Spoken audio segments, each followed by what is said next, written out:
हमारे वीडियोस मसीहियों को ये समझाने और बताने के लिए बनाए जाते हैं कि प्रभु यीशु मसीह का दूसरा आगमन बहुत ही शीघ्र है और कैसे एक मसीही व्यक्ति को अपना जीवन बाइबल के अनुसार बिताना है।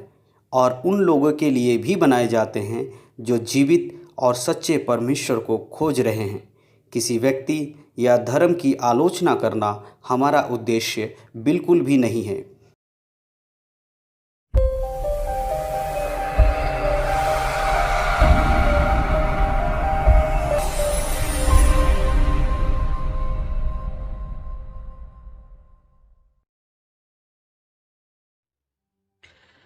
आप सभी को प्रभु यीशु मसीह के सामर्थी नाम से जय मसीह की। मैं निमेश कुमार आप सभी का स्वागत करता हूं the living word ministries Facebook page पर और यूट्यूब चैनल पर।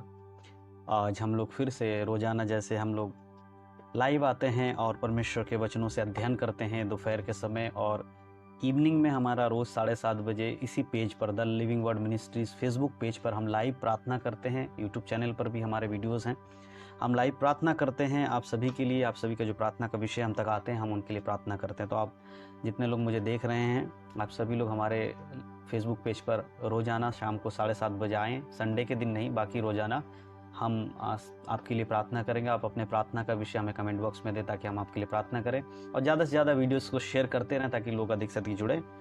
और आज हम वचनों से, परमेश्वर के वचनों से देखने जा रहे हैं। आज हम देखेंगे भजन संहिता से ही हम फिर से परमेश्वर के वचनों से अध्ययन करेंगे। भजन संहिता 25 अध्याय, उसमें कई सारे वचन हैं, लगभग 22 वचन हैं, लेकिन हम कोशिश करेंगे कुछ वचनों को, हमारे पास समय की सीमित समय है जिसके अनुसार हमें चलना है, तो मैं कोशिश करूंगा कि कुछ वचनों को अब तक सही रीति से परमेश्वर की अगुवाई में पहुंचा सकूं और परमेश्वर की आत्मा के द्वारा आप सब समझ सकें। तो भजन संहिता 25 के लिए हम लोग परमेश्वर के हाथों में समर्पण करके प्रार्थना करने जा रहे हैं और देखते हैं परमेश्वर हम सबसे क्या बातचीत करते हैं और परमेश्वर जो समझाना चाहते हैं वो आज हम सभी को समझाने पाए। आइए शुरू करने से पहले हम प्रार्थना करेंगे, जैसे हमेशा करते हैं, आज भी करेंगे। प्रभु के हाथों में समर्पण करेंगे। धन्यवाद सर्वशक्तिमान पिता परमेश्वर, सुंदर समय के लिए प्रभु, आपके वचनों के लिए धन्यवाद पिता। इस समय मैं प्रार्थना करता हूँ पिताजी, आपके हाथों में समर्पण करता हूँ यीशु मसीह के नाम से। प्रभु पवित्र आत्मा आप मेरी सहायता करें, आपके वचनों की भेद को प्रभु जी आपके लोगों तक पहुंचाने के लिए। प्रभु आप मेरे जवान को इस्तेमाल करें प्रभु जी, ताकि आपके सच्चे वचन परमेश्वर आपके लोगों तक पहुंचने पाए प्रभु जी। जो लोग देखते हैं पिता, उनके हृदय खुले परमेश्वर, उनके मन खुले प्रभु जी, आपके वचनों को ग्रहण करने वाले बने प्रभु और उस पर चलने वाले बने प्रभु। ओ पिता परमेश्वर, हालेलुया, सभी को जो वीडियो को देख रहे हैं, आने वाले समय में देखेंगे, सभी को आपके हाथों में सौंपा पिता। हर एक की बुद्धि खोलना प्रभु, हर एक की आत्मा में आपका वचन कार्य करे प्रभु। धन्यवाद पिता, सब कुछ आपके हाथों में सौंपते हैं, आगे के समय आपके हाथों में समर्पण करते यीशु मसीह के नाम से मांगते हैं, आमीन आमीन। प्रभु यीशु मसीह के नाम से परमेश्वर के नाम की महिमा हो, हालेलुया।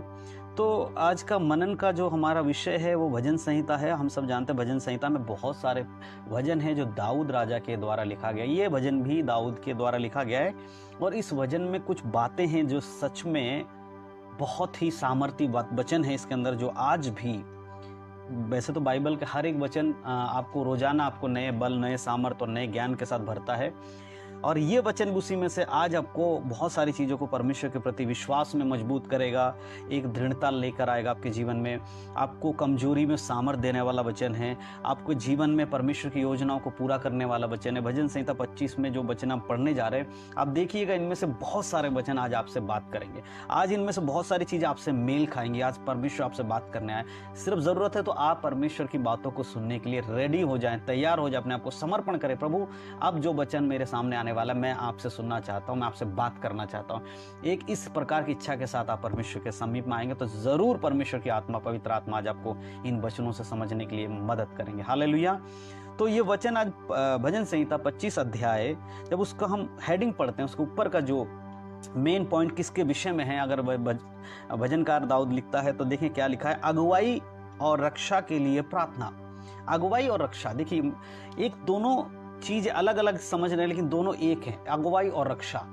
यानी कि जब परमेश्वर आपको अगुवाई करता है उसके राज्य के विस्तार के लिए, परमेश्वर के वचन का प्रचार करने के लिए, या आपको परमेश्वर विशेष कार्यों के लिए चुनता है, वो आपकी अगुवाई है परमेश्वर की ओर से।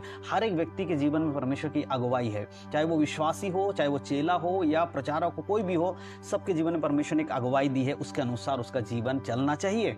तो उसके साथ साथ हमें एक प्रार्थना का जीवन भी उसमें ऐड करके रखना, उसके साथ जोड़ के रखना है और प्रार्थना करते रहना अपनी अपनी अगुवाई के अनुसार। हर व्यक्ति को पता चल जाता है, परमेश्वर बता देते हैं कि उसके जीवन का मकसद क्या है, ठीक है। कुछ व्यक्तियों को परमेश्वर विशेष कार्यों के लिए अलग करता है और उनसे बात करके परमेश्वर ने अलग करता है। कुछ लोगों के लिए परमेश्वर का वचन जो है उद्धार के साथ साथ उनकी सेवकाई के लिए भी होता है। कुछ लोग केवल प्रभु के साथ चलते हैं, अपने परिवार को पालते हैं, सब कुछ करते हैं और अपने आत्मिक जीवन को एक वचन के अनुसार चलकर उस उद्धार की ओर बढ़ते जाता है, अनंत काल के अंत में वो उद्धार को प्राप्त करते हैं। इस प्रकार का जीवन है। लेकिन कुछ लोगों के लिए परमेश्वर एक योजना अलग से उनके जीवन में कुछ चीजें रखते हैं जिनको परमेश्वर चाहते हैं कि वो करें। कुछ चुने हुए लोग परमेश्वर की ओर से होते हैं जिनके जीवन में परमेश्वर चाहते हैं कि वो कुछ विशेष कार्य परमेश्वर के लिए करें जो परमेश्वर ने उन्हें सौंपा है। तो उस समय जब आप आगे बढ़ते, यदि आप भी उस प्रकार का जीवन जीते हैं कि आप वचन के साथ साथ आप अपने आत्मिक जीवन के साथ साथ आप दूसरों के लिए, परमेश्वर के जो उद्धार है उस दूसरों तक ले जाने के लिए कुछ करना चाहते हैं, ऐसा कोई बुलाहट, ऐसी कोई अगुवाई अगर आपके जीवन में है परमेश्वर के वचनों के प्रति, तो आज ये वचन आपके लिए बहुत इंपॉर्टेंट है। वैसे तो वचन हर एक व्यक्ति के लिए इंपॉर्टेंट है, लेकिन आज खासकर वो लोग ज्यादा ध्यान दीजिए जो लोग प्रभु की सेवा करने के इच्छुक है, जो परमेश्वर के वचन को मानकर उसके राज्य में आगे बढ़ना चाहते हैं और दूसरों को भी उस प्रकार आगे बढ़ाना चाहते हैं जैसे परमेश्वर चाहता है, हालेलुया, यीशु मसीह की आज्ञा के अनुसार। तो अगुवाई के लिए परमेश्वर के प्रति एक प्रार्थना आपके जीवन में होनी चाहिए। वो दाऊद यहाँ पर वो प्रार्थना को दिखा रहा है और कर रहा है भजन के द्वारा। क्या कहता है? सबसे पहली आयत, भजन संहिता अध्याय 25 आयत 1, देखिए क्या लिखा वहां। लिखा है, हे यहोवा, मैं अपने मन को तेरी ओर उठाता हूँ। हे यहोवा, मैं अपने मन को तेरी ओर उठाता हूँ। सबसे पहला एक विश्वासी का, एक प्रचारक हो, चाहे वो चेला हो, कोई भी जो यीशु के वचन पर विश्वास करे, उसका सबसे पहला काम क्या होना चाहिए? वो अपनी दृष्टि, अपने मन को किस पे केंद्रित करे? यहोवा परमेश्वर, यीशु मसीह पवित्र आत्मा के ऊपर अपने मन को केंद्रित करके उसकी ओर उठाए। यहाँ दाऊद इसीलिए कहता है, हे यहोवा, मैं अपने मन को तेरी ओर उठाता हूँ। अपने मन को लगाना, उठाना, ये जरूरी है हमें परमेश्वर की तरफ। संसार की चीजों में एक अगुवाई करने वाला व्यक्ति जो परमेश्वर के वचन के अनुसार जीवन जीता, दूसरों के लिए उद्धार को बांटने निकला है, परमेश्वर की बातों को पहुंचाने लिखना है, उसकी सेवकाई में निकला है परमेश्वर के राज्य के विस्तार के लिए, उसको तो हमेशा याद रखने की आवश्यकता है कि उसका ध्यान हमेशा परमेश्वर की ओर होना चाहिए, डगमगाना नहीं है।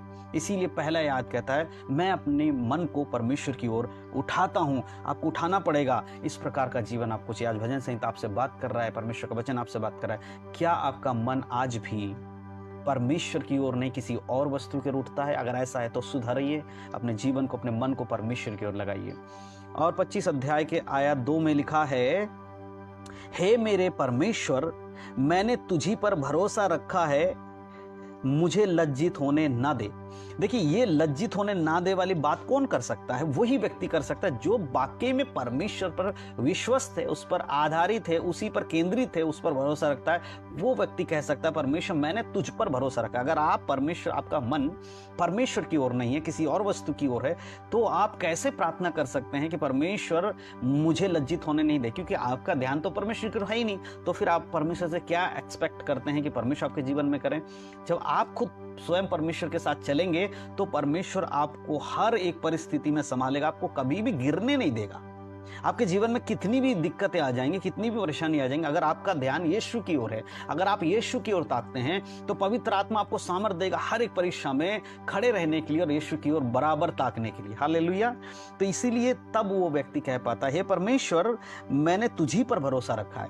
ये तब होगा जब वाकई में आपका भरोसा परमेश्वर पे है। अगर ऐसा नहीं है तो आज आपको परमेश्वर पे पूरी रीति से, पूर्णता से भरोसा रखने की जरूरत है। आपको ये विश्वास के साथ परमेश्वर पे यकीन करना होगा कि केवल परमेश्वर की ओर से ही आपकी सहायता है। हालेलुया। और वो लज्जित होने आपको क्यों देगा? जब आप उस पे आश्रित हो जाएंगे, परमेश्वर पे आश्रित हो जाएंगे, तो परमेश्वर आपको कभी लज्जित होने नहीं देगा। मेरे प्रियो, इस पे विश्वास करें और चलें, इसी के अनुसार अपना जीवन बिताएं। और 25 के जब हम 3 पढ़ते हैं, वहां लिखा है, वरन जितने तेरी बाट जोते हैं उनमें से कोई लज्जित ना होगा। परंतु अकारण विश्वासघाती है, परंतु जो अकारण विश्वासघाती है वे ही लज्जित होंगे। देखिए, जो परमेश्वर की बाट जोतते हैं, परमेश्वर की बाट जोतते हैं, जो यीशु मसीह के आने के आगमन की इंतजारी कर रहे हैं और उसके वचन के अनुसार जीवन बिता रहे हैं, वैसे व्यक्ति को परमेश्वर कभी भी लज्जित होने देगा ही नहीं। कभी लज्जित नहीं होंगे आप। आपको समझना होगा, अगर आपकी दृष्टि यीशु के आगमन के लिए है, अगर आप एक आशा रखते हैं कि यीशु आपको लेने आ रहे हैं और बहुतों के लिए आप छुटकारे का कारण बनना चाहते हैं, उसी हिसाब से जीवन जीते हैं, तो परमेश्वर कभी भी आपको लज्जित होने नहीं देगा मेरे प्रियो।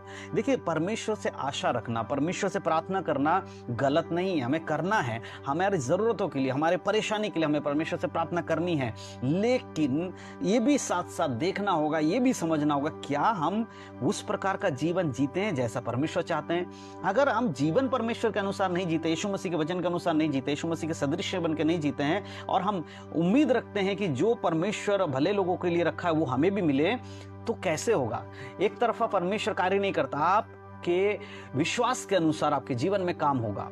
तो आपका विश्वास यीशु मसीह के आगमन पर अगर है, तो परमेश्वर आपको कभी लज्जित नहीं होने देगा, वो आपको उठाएगा, चलाएगा। आप लज्जित कौन होगा? अकारण विश्वासघाती, जो प्रभु के साथ चलने की तो बात करते हैं, लेकिन जीवन उनका परमेश्वर के वचन के अनुसार नहीं है। वो अकारण एक विश्वासघाती बन रहे हैं, दूसरों के लिए नुकसान का कारण बन रहे हैं। उनका जीवन दूसरों के लिए उद्धार का कारण नहीं, परंतु ठोकर का कारण बन रही है। उनको लगता है कि हम तो प्रभु में विश्वस्त हैं, हम यीशु मसीह के साथ हैं। मेरे प्रियो, अगर ऐसा जीवन आपका जिया जा रहा है, आप जी रहे हैं, तो फिर आप अकारण विश्वासघाती बन जाएंगे।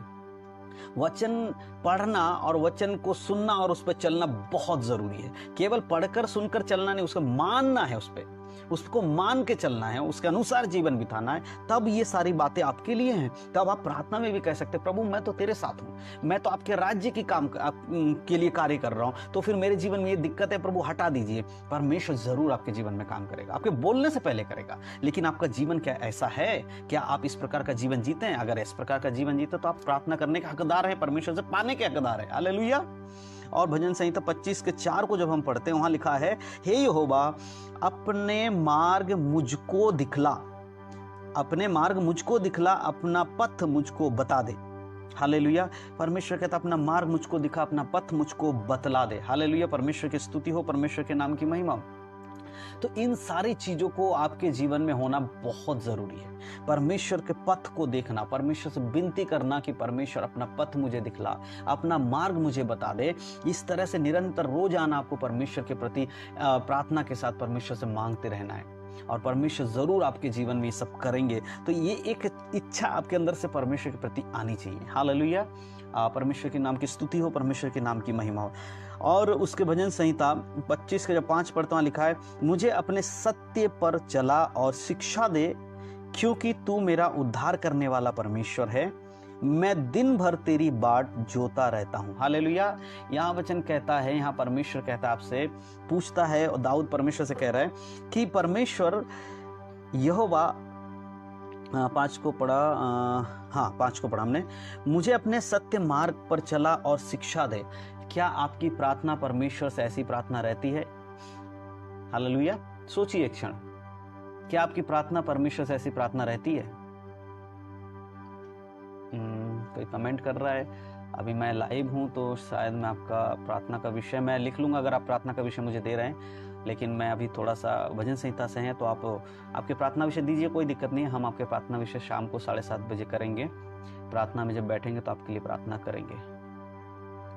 और अभी हमारा जो समय है वो भजन संहिता का है। ठीक है, ओके, ठीक है। तो इस प्रकार से हमें देखना है, जैसे भजन संहिता 25:5 हम पढ़ते हैं, वहां पाते हैं, मुझे अपने सत्य मार्ग पर चला और शिक्षा दे, क्योंकि तू मेरा उद्धार करने वाला परमेश्वर है। मैं दिन भर तेरी बाट जोता रहता हूं।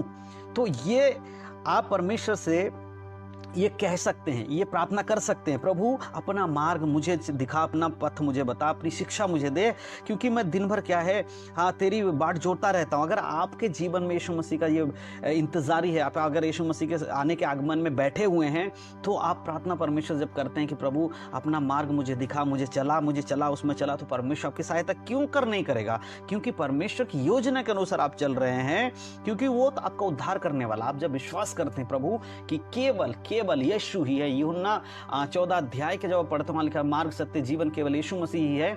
और इस प्रकार का विश्वास के साथ अगर आप उस पर विश्वास करते हो उसके उद्धार पर, तो आपको मैं बताऊं परमेश्वर आपको अपने मार्ग पे चलाएगा। देखिए, कोई मनुष्य परमेश्वर के मार्ग पे अपनी ताकत से नहीं चल सकता। उस सक्रिय मार्ग पे चलने के लिए आपको परमेश्वर की उस सहायता की, पवित्र आत्मा की सहायता की जरूरत है, तभी आप चल पाएंगे। इसलिए प्रार्थना में निरंतर आप परमेश्वर की इस बात को रखें और प्रार्थना करें, प्रभु अपने सत्य मार्ग पर मुझे चला, ताकि मैं दृढ़ता से उस पर खड़ा रह सकूं। हालेलुया। यदि आप सब, मैं बताना चाहता हूं, अगर आप प्रभु की सेवकाई करते हैं, अगर परमेश्वर के वचन के अनुसार चलते हैं और दूसरों को उद्धार के लिए अट्रैक्ट करने के लिए अपने परमेश्वर के वचन को उनके पास ले जाते हैं, उनको खींच कर लाना चाहते हैं, शैतान के हाथों से बचा कर लाना चाहते हैं, तो इस प्रकार की अगुवाई वाली प्रार्थना आपके जीवन में निरंतर और ऐसी चाल चलन आपके जीवन में निरंतर होनी चाहिए। हालेलुया। और भजन संहिता 25:6 को जब हम पढ़ते हैं, वहाँ लिखा है, हे यहोवा अपनी दया और करुणा के कामों को स्मरण कर, क्योंकि वे तो अनंत काल से होते आए हैं। देखिए, यहाँ पर एक और चीज़ है, हमें भूलना नहीं है। देखिए, यहाँ पर परमेश्वर को कुछ याद दिलाने की आवश्यकता वाली बात मैं नहीं कह रहा हूँ। यहाँ परमेश्वर को तो सब कुछ पता है, लेकिन जब दाऊद इस बात को कह रहा है, हे यहोवा अपनी दया और करुणा के कामों को स्मरण कर, तो परमेश्वर को स्मरण करने, क्या स्मरण दिला रहा है? हम अपने जीवन को देखें और परमेश्वर से कहें, प्रभु हमें पता है कि आपके लोगों के साथ आपने किस प्रकार की करुणा और दया का काम किया है। आपने इजरायलियों पे कैसे अपने दया प्रकट किया, कैसे अपने करुणा को प्रकट किया, आपने हम पापियों को पर अपने कैसे करुणा को प्रकट किया, हम जानते हैं। तो यहाँ जब दाऊद कह रहा है कि हे यहोवा अपनी दया और करुणा के कामों को स्मरण कर, क्योंकि वे तो अनंत काल से होते आए हैं। परमेश्वर की जो दया है, परमेश्वर की जो करुणा केवल कुछ दिन पहले ही शुरू नहीं हुआ है, कुछ समय पहले, कुछ हजार साल पहले शुरू नहीं है, शुरुआत से ही, अनंत काल से ही परमेश्वर की दया और करुणा चलती आ रही है। चाहे वो आदन की वाटिका में हो, आदन की वाटिका में भी परमेश्वर ने अपनी दया और करुणा दिखाई और वहां पर मनुष्य को उद्धार के लिए एक मार्ग दिखाया कि एक कुंवारी गर्भवती, वहीं पहले कह दिया गया था कि स्त्री की संतान सांप के सिर को कुचलेगी। वो भविष्यवाणी वहीं से हो गई थी यीशु मसीह के जीवन के बारे में, यीशु मसीह के बारे में, अनंत काल से परमेश्वर की भलाई। और हम यहाँ देखते हैं कि उसकी दया और करुणा के काम क्या हैं। जब मनुष्य पापी ही था, तब परमेश्वर ने अपने इकलौते पुत्र को भेज दिया। क्यों? और जगत में परमेश्वर का वचन कहता है कि परमेश्वर ने जगत से ऐसा प्रेम रखा ताकि जो कोई उस पर विश्वास करे वो नाश न हो परंतु अनंत जीवन को प्राप्त करे। तो परमेश्वर का प्रेम देखिए यहाँ पर, उसकी भलाई, उसकी करुणा क्या है, उसके करुणा काम क्या है? उसने अपने इकलौते पुत्र यानी कि स्वयं को यीशु बनाकर इस संसार में आकर मनुष्य का उद्धार किया। ये उसके करुणा है, ये परमेश्वर की करुणा है, उसकी दया है। मेरे प्रियो, इन चीजों को हमें परमेश्वर की याद दिलाने की नहीं, परंतु ये याद करने की आवश्यकता है। ये उनको याद दिलाने की नहीं, हमें याद करने की आवश्यकता है कि परमेश्वर आपने कितने अच्छे, कितने बड़े बड़े करुणा के काम किए, कैसे कैसे आदि काल से आप करते हुए आए परमेश्वर, ये हम विश्वास करते हैं। इस प्रकार का एक भाव के साथ हम परमेश्वर से प्रार्थना करें।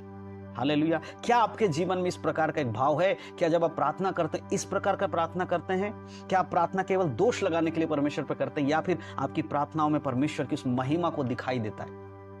किस प्रकार का आपके जीवन का प्रार्थना है? किस प्रकार आप अगुवाई के लिए प्रार्थना करते हैं? किस प्रकार आप परमेश्वर में बने रहने के लिए प्रार्थना करते हैं? केवल इसलिए कि आप चाहते हैं कि आप बड़े हों, आप ताकतवर हो जाए, ऐसा प्रार्थना, या जैसे लिखा गया वैसे प्रार्थना करते हैं? इसकी गहराई को आप नहीं समझ पाते हैं। इसकी गहराई क्या है? दाऊद क्या कहना चाहता है कि प्रभु मुझे पता है कि आपकी करुणा क्या है, आपकी दया क्या है, और अनंत काल से वो होता आया है, मैं जानता हूं। क्या आज आपकी प्रार्थना दाऊद के समान है?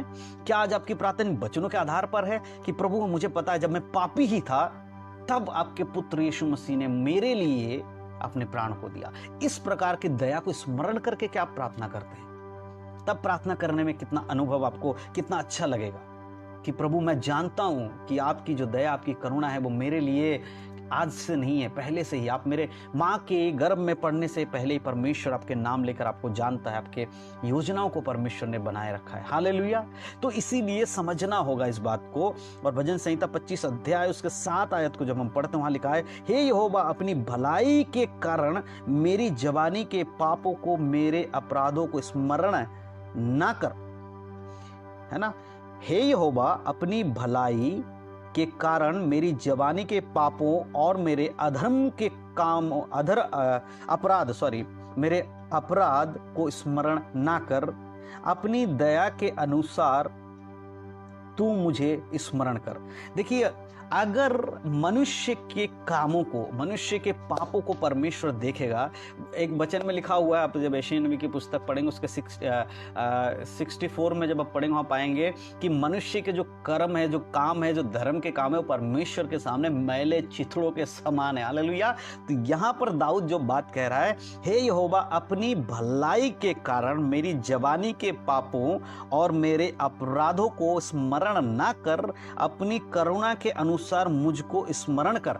तो हमारे भलाई अपराध जो हैं, भले काम, उन सब के कारण परमेश्वर हमें याद नहीं करता। परमेश्वर की जो भलाई है, परमेश्वर की भलाई के कारण परमेश्वर हमें याद करता है, या परमेश्वर की जो भलाई उसके कारण हम परमेश्वर के समीप में जा सकते हैं। हमारे धर्म के काम, हमारे भलाइयों के कारण हम परमेश्वर के पास नहीं जा सकते। हमारे पास ऐसी कोई खूबी नहीं है, कोई ऐसी लियाकत नहीं है कि हम परमेश्वर के समीप जाकर अपने आप को प्रेजेंट कर सके। परंतु यीशु मसीह के द्वारा जब हम धर्मी बनाए गए हैं, इसके कारण यीशु के लहू ही हमें धर्मी ठहराता है, और हम परमेश्वर के समीप जाके ये कह सकते हैं, प्रभु, कि हमारे अपराधों के कारण नहीं, परमेश्वर, हमारे अपराधों को, हमारी बुराइयों को अब याद मत कर प्रभु, परंतु आपकी उस करुणा को याद करें जिसके कारण आपने अपने इकलौते पुत्र को दिया, आपने यीशु मसीह को दिया। इस प्रकार का एक नम्र चीज यहां दिखाई देता है। इस प्रार्थना में दाऊद की एक नम्रता, दाऊद के हृदय की एक गहरी बातें जो परमेश्वर के प्रति है, वो हम यहां देख पाते। क्या आज आपके जीवन में इस प्रकार का एक नम्रताई है कि आप अपने पापों को परमेश्वर सामने रखकर कहते हैं, प्रभु मेरे पापों को याद मत कर, मैंने जो किया उसके लिए मुझे क्षमा कर दे, मेरे जीवन के अपराधों को भूल जा परमेश्वर, परंतु अपने पुत्र की उस बातों को याद रख जिसने मेरे पापों के लिए अपने लहू को बहाकर कलवरी क्रूस पे बलिदान होकर मुझे आजाद कर दिया प्रभु, और मैं आज उसके कारण आपका पुत्र बन पाया। इस प्रकार का एक परमेश्वर की उस भलाई को याद करना और प्रार्थना में कहना, ये दाऊद आज हमें और आपको सिखा रहा है कि आपके जीवन में ये होना चाहिए। इस प्रकार का एक समर्पण, परमेश्वर के प्रति एक भय, इसी को कहते हैं। परमेश्वर का भय मानना बुद्धि का मूल यही है कि आप जब परमेश्वर की बातों को सुनते हैं, समझते हैं और देखते हैं, आपको पता है कि आपकी कोई योग्यता नहीं थी, हमारी कोई योग्यता नहीं थी, हमारे धर्म के काम कुछ भी नहीं है, केवल परमेश्वर की करुणा और योजना है जिसके कारण आज हम बचे हुए हैं। हालेलुया। परमेश्वर के नाम की स्तुति हो, परमेश्वर के नाम की महिमा हो। आप समझ रहे हैं ये वचन आज आपसे क्या बात कर रहा है? अगुवाई के लिए प्रार्थना। जब हम परमेश्वर में बढ़ते हैं, परमेश्वर के साथ चलना चाहते हैं, हमारे जीवन में बहुत सारी दिक्कतें आ जाती हैं, बहुत सारी परेशानी आ जाती हैं, तब हमें इस प्रकार का एक प्रार्थना हमारे जीवन में अनिवार्य हमारे साथ होना, प्रार्थना के साथ साथ ये सारी बातें हमारे जीवन में होना अनिवार्य है। हालेलुया। और भजन संहिता 25 के जब हम 8 पढ़ते हैं, वहां लिखा है, हे यहोवा भला और सीधा है, इसीलिए वह पापियों को अपना मार्ग दिखाएगा। यहोवा भला और सीधा है, इसीलिए पापियों को अपना मार्ग दिखाएगा। देखिए, मैं एक उदाहरण देना चाहता हूँ। एक बुरा व्यक्ति दूसरे बुरा व्यक्ति को अच्छी बातें नहीं सिखाता, हालेलुया, वो बुरी बातें ही सिखाता है, लेकिन एक अच्छा व्यक्ति बुरे व्यक्ति को अच्छी बातें सिखाता है। तो यहाँ पर जो 8 आयत में 25 के 8 में कहता है, यहोवा भला है और सीधा है, इसीलिए पापियों को अपना मार्ग दिखाएगा। यहोवा का मार्ग क्या है? उद्धार का मार्ग है। यहोवा का मार्ग क्या? सच्चाई का मार्ग है। यहोवा का मार्ग क्या है? यीशु मसीह का मार्ग है। यहोवा का मार्ग क्या? पवित्र आत्मा की गाइडेंस है। ये यहोवा के मार्ग हैं। ये मार्गों को यहोवा किसको दिखा रहा है? पापियों को। क्यों दिखा रहा है? क्योंकि यहोवा सीधा और भला है। हालेलुया। जैसे मैंने कहा, कोई पापी व्यक्ति दूसरे पापी व्यक्ति को, कोई बुरा आदमी दूसरे बुरा आदमी को अच्छी बातें नहीं बताएगा, बुरी बातें बताएगा, लेकिन एक अच्छा व्यक्ति बुरे व्यक्ति को अच्छी बातें बताएगा। तो मनुष्य पापी है, तो मनुष्य का उद्धार मनुष्य के द्वारा नहीं, परमेश्वर के द्वारा हुआ है। इसीलिए परमेश्वर भला और अच्छी बातों को बता रहा है कि तुम्हारा जीवन आत्मिकता के अनुसार होना चाहिए, तुम्हारा जीवन यीशु के वचन के अनुसार होना चाहिए। ये अच्छी बातें है। कौन सिखा रहा है? भला परमेश्वर, भला यहोवा, भला पवित्र आत्मा, ये हमें सिखा रहा है। क्यों? क्योंकि वो खुद भला, इसलिए हमें अच्छी मार्गों पे ले जा रहा है, अपने मार्गों पे ले जा रहा है।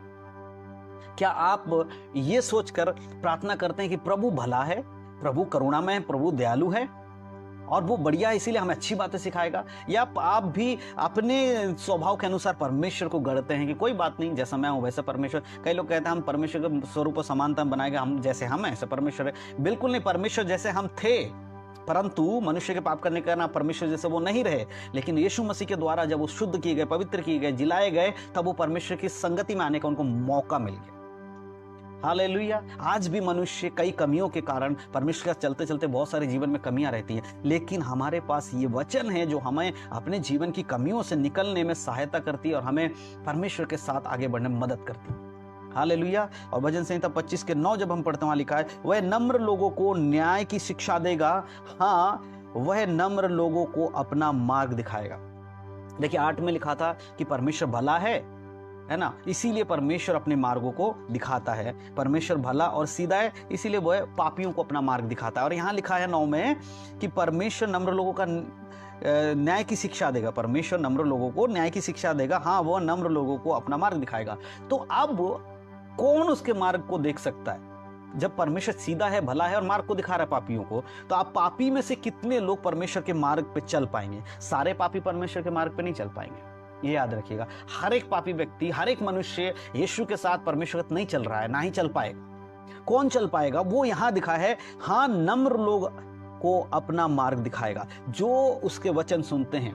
आप में से जितने लोग वचन सुन के नम्र करते हैं, अपने आप को कठोर करने की बजाय नम्र करते हैं, आप फिरौन की तरह मत बन जाइए कि जब परमेश्वर कहता है ऐसा कर तो आप कहते हैं नहीं मैं ऐसा नहीं करूंगा, इस प्रकार का नहीं। परंतु जब आप नम्र हो जाते हैं, परमेश्वर आपके जीवन में अगर कुछ करेक्शन करना चाहते हैं, परमेश्वर चाहता है आप इस पाप से छूट जाए, परमेश्वर आपके इस डाली को काटना चाहते हैं, आपके पत्तों को छांटना चाहते हैं, आपके जीवन से बुराई को हटाना चाहते हैं, जब आप उस समय परमेश्वर को अनुमति दे देते हैं और परमेश्वर के हिसाब से आप चलते हैं, ऐसे नम्र लोगों को परमेश्वर क्या है? अपना मार्ग दिखाएगा।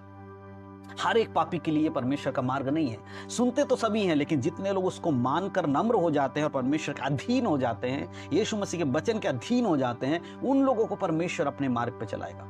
कौन सा मार्ग? सकरा मार्ग। सकरा मार्ग जो आपको अनंत काल के जीवन की ओर ले जाए। हालेलुया। लेकिन कुछ लोग चौड़े मार्ग पे चलना चाहते हैं, जहां बहुत कुछ है, संसार की वस्तुएं हैं, धन दौलत है, उन मार्ग पे जाकर परमेश्वर से भटकना चाहते हैं। तो ऐसे लोगों को परमेश्वर कहता है जो नम्र होगा मैं उसको जरूर अपने मार्गों पे चलाऊंगा। हालेलुया।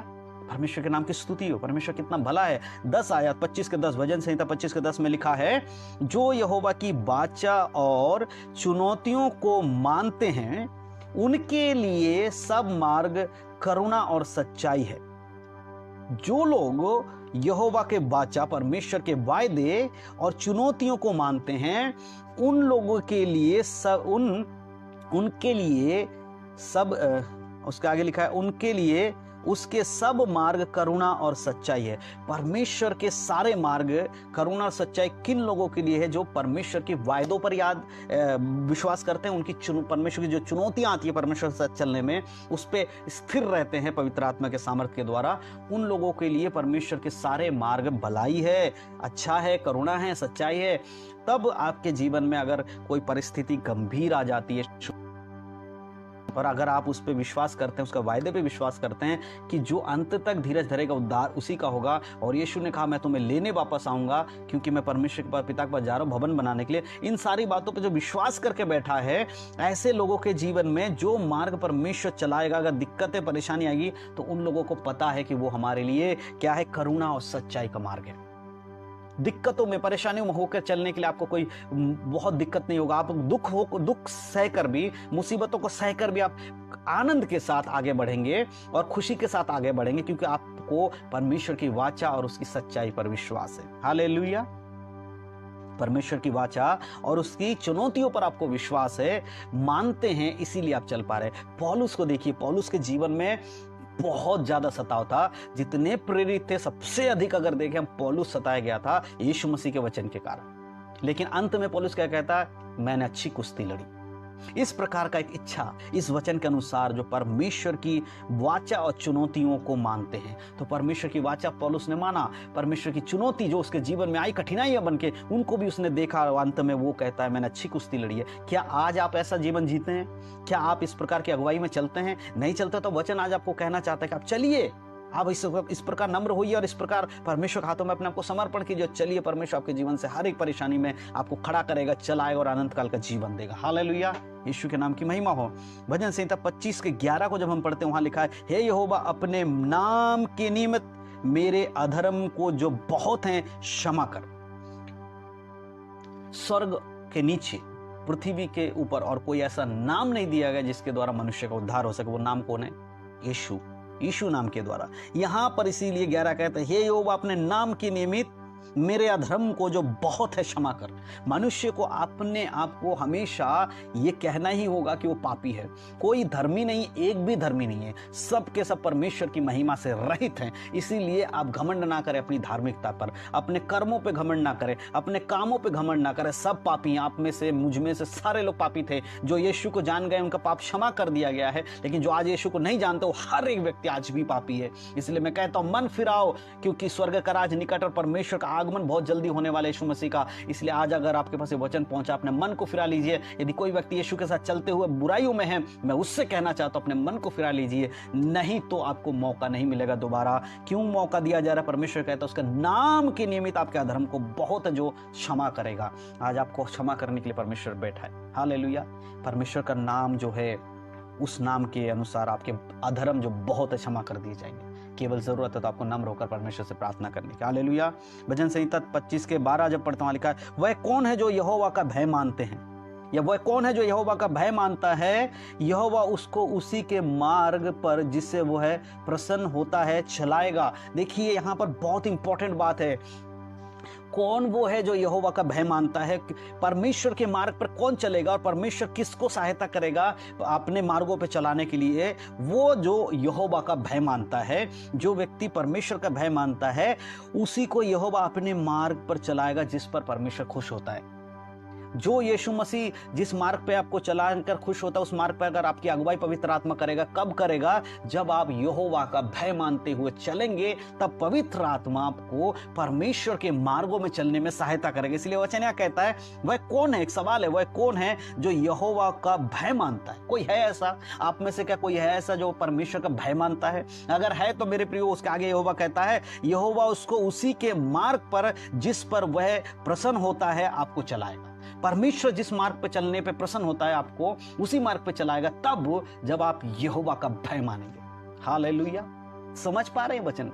इस प्रकार का जीवन चाहिए ना परमेश्वर के आशीषों को पाने के लिए, परमेश्वर के अनुग्रह को पाने के लिए। आपका जीवन भी तो ऐसा होना चाहिए ना। केवल आशीष चाहिए, प्रार्थना चाहिए, ये चाहिए, सब कुछ मांगते रहिए। क्या खुद का आपका कोई रिस्पॉन्सिबिलिटी नहीं है परमेश्वर के वचन के प्रति? क्या आप नहीं चाहते कि आपका उद्धार हो? क्या आप नहीं चाहते कि आप परमेश्वर के मार्ग पे चले? अगर आप चाहते हैं आपका उद्धार हो, आप चाहते हैं कि परमेश्वर आपको उस मार्ग पे चलने के लिए सहायता करे, तो आपको यहोवा का भय मानना ही होगा। हालेलुया। आपका कोई दूसरा चॉइस नहीं है। भजन संहिता उसके 25 के 13 को जब हम पढ़ते हैं, लिखा है वह कुशल से टिका रहेगा और उसका वंश पृथ्वी पर अधिकारी होगा। कौन पृथ्वी पर अधिकारी होगा? उस व्यक्ति का वंश जो परमेश्वर के वचन के अनुसार नम्र है, परमेश्वर का भय मानता है, वो कुशल से टिका रहेगा, कोई डिगमगा नहीं सकता। जैसा वचन कहता है कि एक व्यक्ति चट्टान पर अपने घर को बनाता है और एक व्यक्ति रेत पर अपने घर को बनाता है, परंतु जिसने यीशु रूपी चट्टान पर अपना घर बनाया वो कभी भी डिगेगा नहीं, हटेगा नहीं, वो टिका रहेगा। इसलिए वचन कहता है वह कुशल से टिका रहेगा, कोई दिक्कत नहीं होगी, सब कुछ हट जाएगा, टिका रहेगा और उसका वंश पृथ्वी का अधिकारी होगा। किसका वंश पृथ्वी का अधिकारी होगा? जो यहोवा का भय मानते हैं। और हम आगे अगर मत्ती रचित सुसमाचार उसके 5 अध्याय को पढ़ते हैं तो आप भी देखिए वहां क्या लिखा है। मैं आपके लिए पढ़ना चाहता हूं एक बार। और उसके जब 5 के 5 को पढ़ते, मत्ती 5 के 5, वहां लिखा है धन्य है वे जो नम्र हैं क्योंकि वे पृथ्वी का अधिकारी होंगे। यहां लिखा है धन्य है वे नम्र हैं जो पृथ्वी का अधिकारी होंगे। और उसके जब हम भजन संहिता 25 अध्याय को जब पढ़ते हैं और उसके 9 में देखिए, नम्र लोगों के लिए न्याय और शिक्षा देगा परमेश्वर। नम्र व्यक्ति स्थिर रहेंगे, नम्र व्यक्ति परमेश्वर के मार्गों पर चल पाएंगे, उनके कोई दिक्कत नहीं होगी, उनको वो टिके रहेंगे और वो पृथ्वी के अधिकारी हो जाएंगे, उनके बच्चे पृथ्वी के अधिकारी हो जाएंगे। जब पृथ्वी परमेश्वर नया पृथ्वी को बनाएगा, नई आकाश की सृष्टि करेगा, तब हम इस पे अधिकार करेंगे। तब कब? जब हम नम्र होंगे। हालेलुया। नम्र लोग पृथ्वी का अधिकारी हो जाएंगे और नम्र लोग परमेश्वर के वचन को सीख पाएंगे, नम्र लोग उसकी अगुवाई में चल पाएंगे, नम्र लोग ही यीशु के वचन के अनुसार जीवन जी पाएंगे। इसीलिए अगर आपके अंदर घमंड है, कोई बात है, उसको हटा दीजिए, अब नम्र बन जाइए। अगर आप नम्र नहीं है तो ये सारे वचन आपके विरोध में हो जाते हैं। परमेश्वर के नाम की महिमा हो, परमेश्वर की स्तुति हो। यहोवा वह कुशल से टिका रहेगा और उसका वंश पृथ्वी का अधिकारी होगा, ये परमेश्वर का वचन कहता है। हालेलुया। नम्र व्यक्ति को परमेश्वर अपनी शिक्षा देगा, अपने मार्गों पे चलाएगा। जरूरत है तो केवल आपको नम्रता के साथ चलने की और अपने आप को उसके हाथों में सौंपने की। भजन संहिता 25 अध्याय और उसके जब हम 14 को पढ़ते, वहां लिखा है यहोवा के भेद को वही जानते हैं जो उससे डरते और वह अपनी वाचा उन पर प्रकट करेगा। हालेलुया। यहां लिखा है यहोवा का भेद को वो ही जानते हैं जो उससे डरते हैं। कौन? पर यहोवा के भेदों को जानना आपके लिए क्या आसान लगता है? बाइबल पढ़ लेने से क्या आप बाइबल की गहरी बातों को समझ जाएंगे? नहीं। बहुत सारे लोगों के लिए बाइबल एक किताब है, बहुत सारे विश्वासियों के लिए बाइबल एक किताब है। कौन सा किताब है?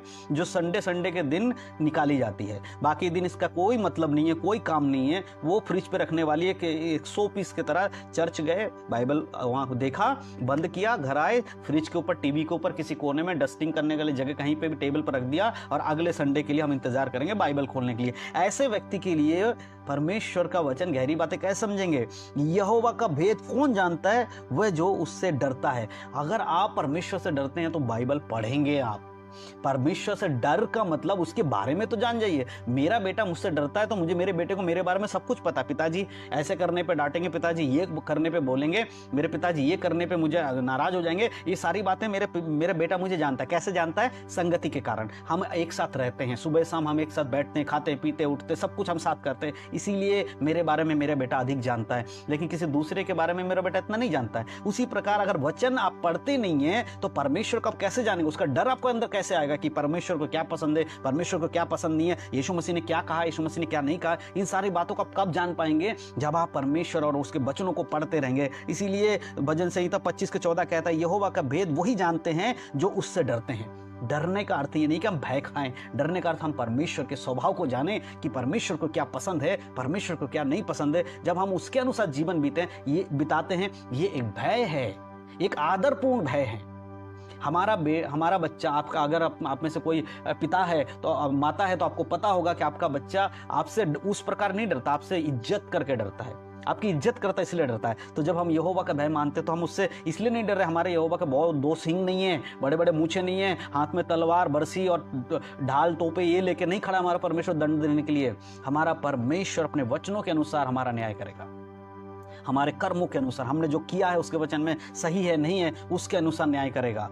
और सजा तो एक ही होती है, अनंत काल की नरक। आपको छुरी कांटा तराजू में तोल कर नहीं नापा जाएगा। आपका वजन ज़्यादा है, घटा है, बहुत कुछ संसार में न्याय करने का तरीका लोग बताते हैं। ये कर, इसने ये गाली दिया तो उसको ये सजा मिलेगी, उसने गाली दी, उसने मीट खा लिया, उसने जानवरों को मार दिया तो उसको भी नरक में काटा जाएगा। ऐसा कुछ नहीं है। पाप पाप होता है, चाहे वो छोटा हो बड़ा हो, पाप पाप है। जिसने पाप किया वो नरक जाएगा, खत्म।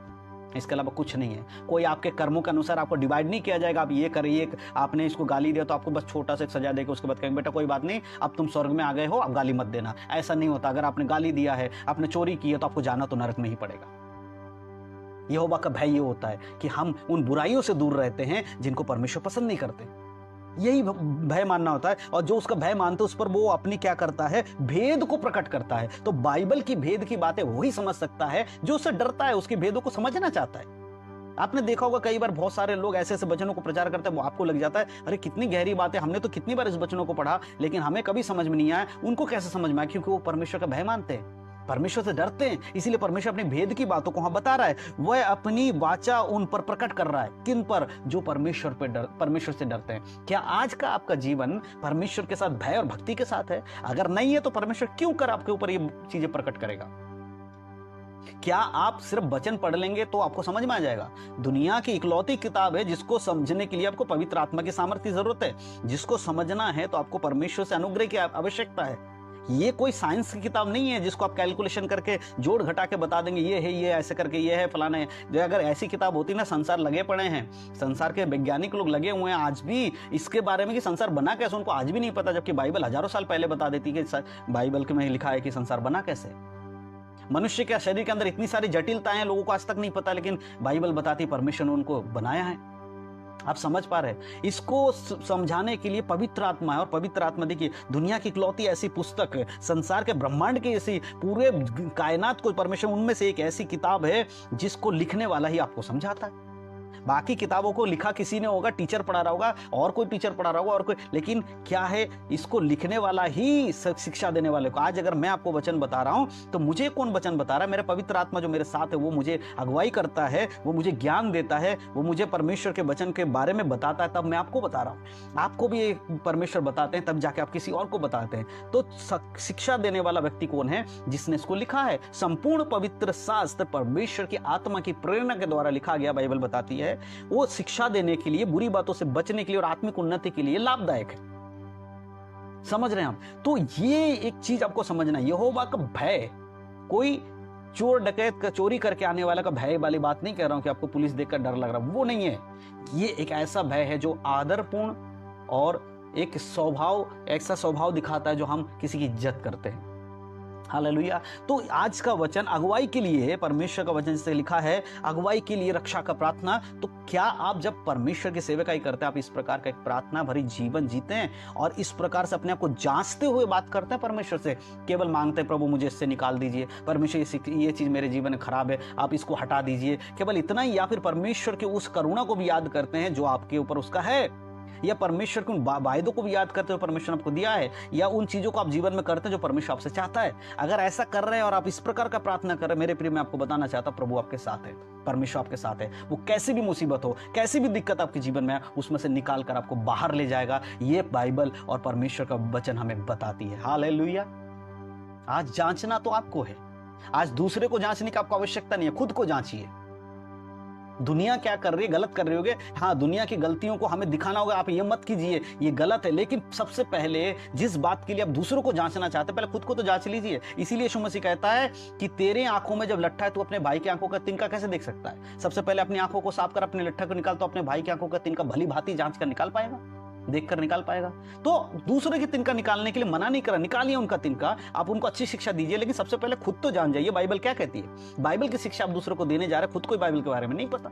आप अपनी ज्ञान बुद्धि तत्व ज्ञान की बातों से आप किसी को कुछ नहीं सिखा सकते। पवित्र आत्मा परमेश्वर की सामर्थ्य आपको चाहिए इसके लिए, और उसके लिए प्रार्थना वचन दोनों आपको बैलेंस में रहेगा, तभी ये सब चीज होगा। और ये एक दिन में करके नहीं होता, ये कंटिन्यू करते रहना। रोज नया मन्ना क्या है? रोज नया मन्ना परमेश्वर दे रहा, रोज आपको प्रार्थना करना, रोज आपको वचन पढ़ना, रोज मिलेगा। कोई आकाश में से कोई चीजें टपकाई नहीं जाती है कि आपकी बुद्धि में आके गिरा और आपको ज्ञान आ गया, जिसको नहीं मिला उसको नहीं आया, ऐसा नहीं है। प्रार्थना करिए, परमेश्वर रोज नया एक एक वचन से आपको प्रकाशन देते रहेगा। आज जो वचन आपने सुना, कल इससे हटकर आप कुछ सीखेंगे परमेश्वर के वचन, इसी वचन के अंदर। हालेलुया। इन 66 किताबों के अंदर ही परमेश्वर की जीवन छुपा हुआ है। इन 66 पुस्तक के अंदर ही परमेश्वर को उद्धार छुपा हुआ है। इन 66 पुस्तकों के अंदर पूरे संसार की, पूरे दुनिया की, अंतरिक्ष की, आकाश की और स्वर्ग पृथ्वी सब चीजों का भेद इन 66 किताबों में, 66 बुक्स में है। आप समझ पा रहे हैं?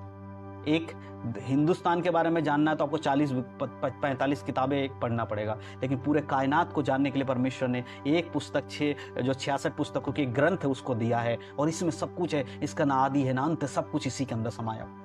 हालेलुया।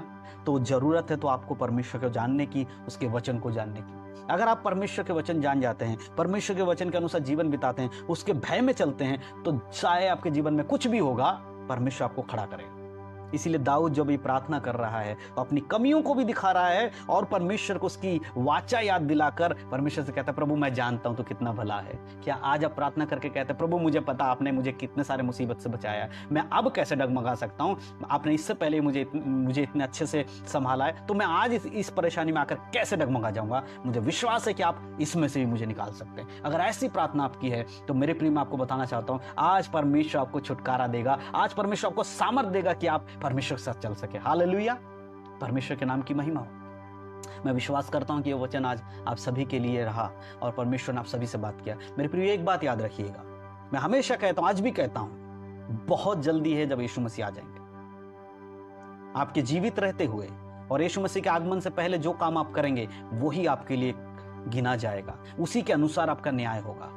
ऐसा ना हो कि यीशु का आगमन हो जाए और आप पीछे रह जाए, ऐसा ना हो कि आपका जीवन समाप्त हो जाए और आप पीछे रह जाए। अगर आप जीवित हैं तो प्रभु का धन्यवाद करें और उसके वचनों के अनुसार जीवन बिताएं। और अगर यीशु मसीह का आगमन आज तक नहीं हुआ है तो आज भी प्रभु आपको मौका दे रहा है कि सुधर जा और मेरे रास्ते पे फिर से लौट कर वापस आ जाए। हालेलुया। परमेश्वर के नाम की स्तुति हो, परमेश्वर के नाम की महिमा हो। मैं विश्वास करता हूँ ये वचन आज हम सभी के लिए एक अद्भुत वचन रहा है, हमारे जीवन में एक टर्निंग पॉइंट रहेगा और हम सभी के जीवन में परमेश्वर के वचन में और मजबूती से बढ़ने के लिए ये सारी वचन आज हमें सहायता और मदद करेगा। पवित्र आत्मा हमें सहायता करेगा। हालेलुया। परमेश्वर की स्तुति हो। आइए हम प्रार्थना करेंगे। धन्यवाद सर्वशक्तिमान पिता परमेश्वर। मैं इस समय प्रार्थना करता हूं प्रभु आप इस वचन के लिए, और धन्यवाद देता हूं प्रभु कि आपने हम सभी को इन वचनों के गहरी बातों को समझने में मदद की। पवित्र आत्मा, हम आपका धन्यवाद करते हैं प्रभु जी। जो लोग देख रहे हैं पिता, विशेषकर उनको आपके हाथों में सौंपता हूं। यदि कोई भी व्यक्ति इन वचनों के अनुसार नहीं चलता प्रभु जी, उनके लिए विशेष प्रार्थना करता हूं यीशु मसीह के नाम से प्रभु, उनका हृदय बदले, परमेश्वर का भय मानने वाले व्यक्ति बने। पवित्र आत्मा, आप उनके जीवन में वचनों की बहुतायत को भर दे, ताकि यीशु के नाम के अनुसार प्रभु वो उद्धार में बने रहे, दूसरों के लिए उद्धार का कारण बने। प्रभु जी, आपकी इच्छा हर एक व्यक्ति के जीवन में जो है प्रभु, वो पूरी होने पर पवित्र आत्मा इसी समय जो लोग ग्रहण कर रहे हैं वो आपको ग्रहण करे प्रभु जी। जिनको उद्धार की आवश्यकता है उनको उद्धार मिले प्रभु जी। जो लोग इस समय परमेश्वर वीडियो को देख रहे हैं वो परमेश्वर आपके वचनों में चलने वाले व्यक्ति बनने पाए। परमेश्वर धन्यवाद प्रभु जी, आपने मुझे इस्तेमाल किया, धन्यवाद। आपने लोगों को अपने वचन दिया, धन्यवाद परमेश्वर पिता। हम सभी को प्रभु जी यीशु मसीह के आगमन से परमेश्वर अगर अभी नहीं है पिता, समय है तो प्रभु हम सबको संभाले, आपके वचन में चलने के लिए सहायता और मदद करें। धन्यवाद पिता प्रार्थना सुनने के लिए यीशु मसीह के नाम से, आमीन आमीन हालेलुया। परमेश्वर के नाम की स्तुति हो, परमेश्वर के नाम की महिमा हो। मैं विश्वास करता हूं मेरे प्रिय भाई बहनों कि परमेश्वर ने आज हम सभी से बात किया है, और मैं आप सबसे एक अनुरोध करना चाहता हूं कि आप बाइबल जरूर पढ़ें और प्रार्थना जरूर करें बाइबल को पढ़ने के लिए। पवित्र आत्मा से ज्ञान मांगे, पवित्र आत्मा से कहें कि मुझे बाइबल की शिक्षा दे। प्रभु जरूर आपके जीवन में काम करेगा। कोई परफेक्ट नहीं है मनुष्य में, लेकिन हमारे पास एक परफेक्ट है जो हमारी सहायता करते हैं। हालेलुया, जो पवित्र आत्मा है। यीशु मसीह के नाम से वो हमारे लिए दिया गया है। वो हमारी हर बातों में हमारी रक्षा करेंगे, हमें शिक्षा देंगे क्या अच्छा है क्या बुरा है। तो मैं विश्वास करता हूँ ये वचन आज आप सबके लिए रहा है, और इस वीडियो को आप लोग शेयर लगातार करते रहें। और आज शाम को फिर से हम लोग 7:30 बजे अपने प्रार्थना विषय को लेकर हम बैठेंगे और प्रार्थना करेंगे, और वीडियो शेयर करते रहे। और आने वाले दिनों में मैं एक चीज़ बताना चाहता हूँ, मैं भी एक सीरीज़ के हिसाब से वीडियोज़ बना रहा हूँ जो कल्ट ग्रुप्स हैं। मैंने एक वीडियो बनाया है चमकती पूर्वी बिजली, ईस्टर्न लाइटिंग के बारे में। आप लोग जाइए मेरे फेसबुक पेज पर जाकर देखिए उसको, और उसका लिंक भी मैं कमेंट में डाल दूंगा कि किस प्रकार आज इस अंत के समय में लोगों को भरमाने वाली आत्माएं निकल के आ गई, लोगों को भरमाने वाले लोग आ गए हैं जो कहते हैं यीशु मसीह के जो आगमन हो चुका है या यीशु पे विश्वास करने की आवश्यकता नहीं है। इस प्रकार के गलत शिक्षाओं को जो ला रहे हैं, तो उस पर हम सीरीज़ बना रहे हैं। तो एक मैंने वीडियो बनाया है चमकती पूर्वी बिजली, जो चाइना का है, जो आज पूरे दुनिया में अपने पैर पसार रही है। आप ज़रूर देखें, आपको समझ में आएगा, और आने वाले समय में और भी बनाएंगे। अभी हम अगला वीडियो जो बनाएंगे हो विटनेस के ऊपर, आप ज़रूर उसको भी देखिएगा। तो आप सब लोग हमारे साथ जुड़े रहे, हमारे पेज को लाइक और फॉलो ज़रूर कर लें, हमारे यूट्यूब चैनल को सब्सक्राइब भी कर लें, ताकि हम सब मिलकर परमेश्वर में आगे बढ़ें और परमेश्वर के नाम की महिमा हमारे जीवन से होती रहे। हालेलुया, धन्यवाद आप सबका मुझसे जुड़ने के लिए। और आपके प्रार्थना का विषय तो आप जरूर कमेंट में भी दे सकते हैं, अन्यथा हम शाम को प्रार्थना में मिलेंगे। सभी को यीशु मसीह के नाम से जय मसीह की। God bless you. प्रभु आप सबके परिवार को संभाले और आशीष दे। आमीन।